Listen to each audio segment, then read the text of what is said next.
সমস্ত গুরুত্বপূর্ণ আপডেট সবার আগে পেতে এখনই ভিডিওটিতে একটি লাইক করুন আর চ্যানেলটিকে সাবস্ক্রাইব করে পাশের বেল আইকনটি প্রেস করে নোটিফিকেশন অল করে রাখুন। আর ইতিমধ্যে যারা চ্যানেলটিকে সাবস্ক্রাইব করে রেখেছেন তাদেরকে অসংখ্য ধন্যবাদ। আজকের এই ভিডিওতে আমরা আলোচনা করব সামাজিক ন্যায় ও সুরক্ষা যোজনা প্রকল্প নিয়ে। তো আপনারা হয়তো জানেন যে মুখ্যমন্ত্রী ঘোষণা অনুযায়ী সামাজিক ন্যায় ও সুরক্ষা যোজনায় প্রত্যেক মহিলাকে প্রতি মাসে 500 ও 1000 টাকা করে দেওয়ার কথা আছে। তো এর আগে কিন্তু একটি ফোন নাম্বার চালু করেছিল সামাজিক ন্যায় ও সুরক্ষা প্রকল্পের জন্য, যে ফোন নাম্বারে ফোন করলে কিন্তু অটোমেটিকলি নিজের নামটি রেজিস্ট্রেশন হয়ে যেত, কিন্তু বর্তমান কিন্তু সেই ফোন নাম্বারটি সুইচ অফ অথবা নট রিচেবল আসছে। এবার অনেকের মনে প্রশ্ন আসছে যে যারা ফোন করে যে নাম রেজিস্ট্রেশন করেছিলেন তাদের কি আদৌ নাম রেজিস্ট্রেশন হয়েছে বা কবে হবে, বা সেই ভাতাটা 500 1000 টাকা কবে থেকে পাবে। আবার অনেকের মনে এও প্রশ্ন আছে যে ফোন করে নাম রেজিস্ট্রেশন করতে পারেননি, তারা কিভাবে রেজিস্ট্রেশন করবেন, ফর্ম কোথা থেকে পাবেন, কোথায় ফর্ম জমা করবেন, এসসি এসটি ওবিসিরা কত পাবেন এবং জেনারেল কাস্ট যারা আছেন তারা কত পাবেন, এই সমস্ত বিষয় নিয়ে কিন্তু আজকের এই ভিডিওতে সমস্ত বিস্তারিত আপনাদের দেখাবো। তো ভিডিওটি সবার জন্য খুবই গুরুত্বপূর্ণ, অবশ্যই শুরু থেকে শেষ পর্যন্ত দেখবেন। ভিডিওটি ভালো লাগলে একটি লাইক করবেন, ভিডিওটি শেয়ার করবেন, আর অবশ্যই চ্যানেল নতুন থাকলে চ্যানেলটিকে সাবস্ক্রাইব করে পাশে থাকা বেল আইকনটি প্রেস করে নোটিফিকেশন অল করে রাখবেন। তো চলুন শুরু করি। তো এখানে দেখুন, মুখ্যমন্ত্রী দিচ্ছে মহিলাদের 500 ও 1000 টাকা প্রতি মাসে ফ্রিতে সামাজিক ন্যায় ও সুরক্ষা প্রকল্পে। তো এবার আমরা দেখে নেব যে সামাজিক ন্যায় ও সুরক্ষা প্রকল্পে সুবিধা কারা কারা পাবে। তো প্রথমে দেখুন, সামাজিক ন্যায় ও সুরক্ষা যোজনা প্রকল্পে সুবিধা কারা পাবেন। তো এখানে কিন্তু লেখা আছে যে এই প্রকল্পে শুধুমাত্র রাজ্যের মহিলারা, অর্থাৎ বাড়ির যে মহিলা আছে তিনিই কিন্তু শুধুমাত্র এই প্রকল্পের সুবিধা পাবেন। তো দ্বিতীয় নম্বরে কি আছে, মুখ্যমন্ত্রী মমতার এই প্রকল্পের লাভ কবে থেকে পাওয়া যাবে, অর্থাৎ এই যে প্রকল্প অর্থাৎ সামাজিক ন্যায় ও সুরক্ষা যোজনা প্রকল্প, এই প্রকল্প কবে থেকে চালু হবে। তো মুখ্যমন্ত্রীর কথা অনুযায়ী কিন্তু জুন মাস থেকে এই প্রকল্প চালু হবে।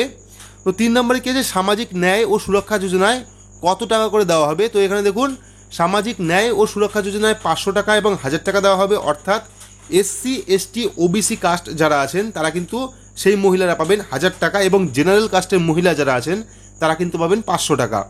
তো 4 নম্বরে কি আছে, 500 ও 1000 টাকা কিভাবে দেওয়া হবে, অর্থাৎ যে 500 1000 টাকা ভাতা দেবে সেই ভাতা কি হিসাবে আসবে, ক্যাশ না ব্যাংক ট্রান্সফার। তো এখানে কিন্তু শুধুমাত্র ব্যাংক ট্রান্সফারে আসবে, অর্থাৎ ব্যাংকের মাধ্যমে কিন্তু টাকাটি আসবে, কোনো রকম ক্যাশ কিন্তু দেওয়া হবে না। তো 5 নম্বরে কি আছে, সামাজিক ন্যায় ও সুরক্ষা যোজনা প্রকল্পের টাকা কীভাবে পাঠানো হবে। তো বললাম আমি যে ব্যাংকের অ্যাকাউন্টের মাধ্যমে পাঠানো হবে, কোনো রকম চেক বা হাতে ক্যাশ কিন্তু দেবে না। তো 6 নম্বরে কি আছে, আবেদন পদ্ধতি কীরকম। তো এখনও পর্যন্ত কিন্তু কোনো রকম আবেদন পদ্ধতি আসেনি, শুধুমাত্র কয়েকদিন আগ পর্যন্ত কিন্তু একটি নাম্বার চালু ছিল, যে নাম্বারে ফোন করলে অটোমেটিকলি কিন্তু নিজের নামটি রেজিস্ট্রেশন হয়ে যেত। বর্তমানে সেই নাম্বারটি সুইচ অফ আছে, হতে পারে পরবর্তীকালে অনলাইনে হতে পারে বা অফলাইনে ফর্মের মাধ্যমেও হতে পারে। সেক্ষেত্রে পরবর্তী আপডেট যদি আসে সেক্ষেত্রে কিন্তু আমি আপনাদের ভিডিওর মাধ্যমে জানিয়ে দেবো। তো 7 নম্বরে কি আছে, এই প্রকল্পে পরিবারের কোন মহিলারা আবেদন করতে পারবেন। তো এখানে কিন্তু শুধুমাত্র গৃহকর্ত্রী, অর্থাৎ বাড়ির যে বয়োজ্যেষ্ঠ মহিলা আছেন বা বাড়ির যে মহিলা আছেন তারাই কিন্তু এই প্রকল্পের জন্য আবেদন করতে পারবেন। তো এখানে 8 নম্বরে কি আছে, আবেদন কবে থেকে শুরু হবে, অর্থাৎ এই প্রকল্পের ফর্ম ফিল আপ বা অনলাইন রেজিস্ট্রেশন কবে থেকে শুরু হবে, সেটা কিন্তু জুন মাস থেকে শুরু হতে পারে, এমনটাই কিন্তু আপডেট আছে। অর্থাৎ মুখ্যমন্ত্রীর কথা অনুযায়ী কিন্তু এই যে প্রকল্প সামাজিক ন্যায় ও সুরক্ষার প্রকল্প, এই প্রকল্প কিন্তু জুন মাস থেকেই শুরু হওয়ার কথা। তো 9 নম্বরে কি আছে, আবেদনকারীর কি নিজস্ব অ্যাকাউন্ট লাগবে কিনা, অর্থাৎ যে রেজিস্ট্রেশন করবে তার কি নিজস্ব ব্যাংক অ্যাকাউন্ট লাগবে, সেক্ষেত্রে কিন্তু অবশ্যই নিজের ব্যাংক অ্যাকাউন্টই লাগবে। তো তারপর আছে, আবেদনকারীর অ্যাকাউন্ট নাম্বার না থাকলে আবেদন করতে পারবেন, অর্থাৎ যে আবেদন করবে তার যদি ব্যাংক অ্যাকাউন্ট না থাকে সেক্ষেত্রে সে আবেদন করতে পারবেন। এখানে কিন্তু কোনোভাবে আবেদন করতে পারবেন না, কারণ অ্যাকাউন্টেই কিন্তু টাকা ট্রান্সফার হবে। সেক্ষেত্রে অবশ্যই আপনাকে কিন্তু যে আবেদন করবে তার কিন্তু ব্যাংক অ্যাকাউন্ট আবশ্যক।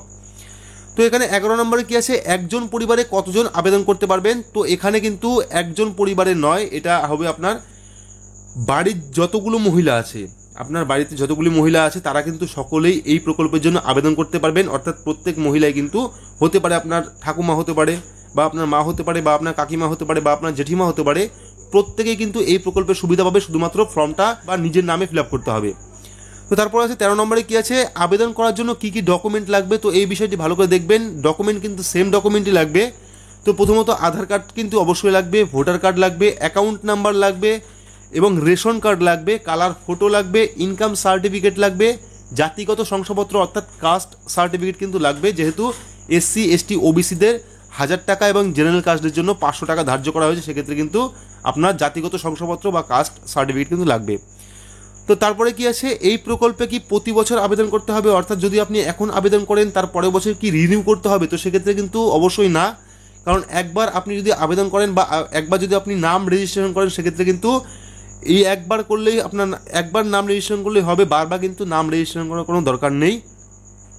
তো 15 নম্বরে কি আছে, আবেদন অফলাইন হলে ফর্ম কোথায় পাওয়া যাবে? তো আবেদন যদি অফলাইন বা অনলাইন দুটোর মধ্যে হতে পারে, আমি আশা করব যে যেহেতু কোভিড চলছে সেক্ষেত্রে কিন্তু হতে পারে অনলাইন ফর্ম ফিল আপই হবে। যদি অফলাইন হয় সেক্ষেত্রে কিন্তু আপনারা অনলাইন থেকেও ফর্ম ডাউনলোড করতে পারবেন, বা বিডিও অফিস, এসডিও অফিস বা কেএমসি বা স্থানীয় পঞ্চায়েত অফিস থেকেও কিন্তু আপনারা ফর্ম সংগ্রহ করতে পারবেন।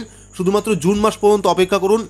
আপনারা হয়তো অনেক ভিডিও দেখেছেন যেখানে কিন্তু ফেক নিউজ ছড়ানো হচ্ছে যে এই প্রকল্পের ফর্ম ফিল আপ শুরু হয়েছে বা এই প্রকল্পের জন্য ফর্ম চলে এসেছে, অর্থাৎ সামাজিক ন্যায় ও সুরক্ষা যোজনার যে প্রকল্প সেই প্রকল্পের জন্য ফর্ম কীভাবে ফিল আপ করবেন, এরকম কিন্তু কোনো ব্যাপার নয়। এখনও পর্যন্ত ফর্ম আসেনি বা অনলাইন কোনো রেজিস্ট্রেশন আসেনি, শুধুমাত্র ভোটের পর পর্যন্ত চালু ছিল একটি নাম্বার, যে নাম্বারে ফোন করলে পরে কিন্তু অটোমেটিকলি নিজের নামটি রেজিস্ট্রেশন হয়ে যেত। বর্তমান সেই ফোন নাম্বারটা কিন্তু সুইচ অফ আছে। সেক্ষেত্রে এখনও পর্যন্ত অনলাইন বা অফলাইন কোনো রকম ফর্ম কিন্তু সামাজিক ন্যায় ও সুরক্ষা যোজনায় বের হয়নি বা এখনও পর্যন্ত আপডেট হয়নি।